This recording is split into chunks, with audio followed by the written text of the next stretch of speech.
أعوذ بالله من الشيطان الرجيم بسم الله الرحمن الرحيم. Le troisième verset dans Surat Al-Mulk. الذي خلق سبع سماوات طباقا ما ترى في خلق الرحمن من تفاوت فارجع البصر هل ترى من فطور.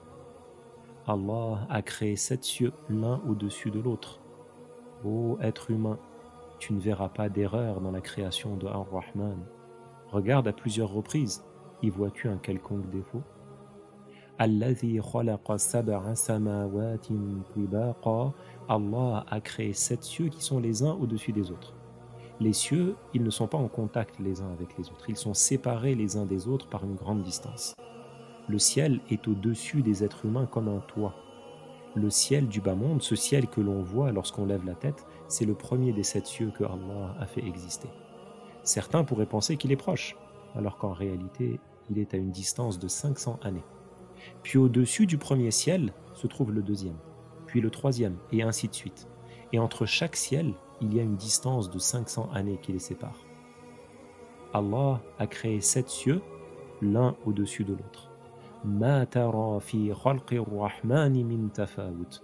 Tu ne verras pas dans la création de Allah de défauts, d'erreurs. Le verset ne veut pas dire que toutes les créatures ce sont les mêmes, que ce soit dans leur forme, dans leurs caractéristiques, non. Mais le sens ici, c'est que tu ne trouves pas dans les créatures ce qui contredit la sagesse. Allah crée toute chose selon une sagesse, que l'on connaisse cette sagesse ou pas, tout comme les ordres et les interdictions de Dieu comportent aussi une sagesse. Allah n'est pas concerné par les défauts. Il est impossible à son sujet l'absurdité. Dieu nous a incités à méditer, à réfléchir au sujet des créatures, parce que cela renforce la certitude quant à la toute-puissance de Allah. Allah a créé 7 cieux, l'un au-dessus de l'autre. Ô être humain, tu ne verras pas d'erreur dans la création de Ar-Rahman. Farji'il basara hal tara min futur. Regarde attentivement le ciel.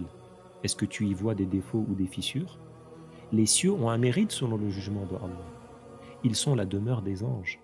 Chaque ciel est rempli d'anges qui adorent Allah. Allah a créé au-dessus de notre terre 7 cieux. Et il a créé une lune qui éclaire et un soleil qui est comme une chandelle.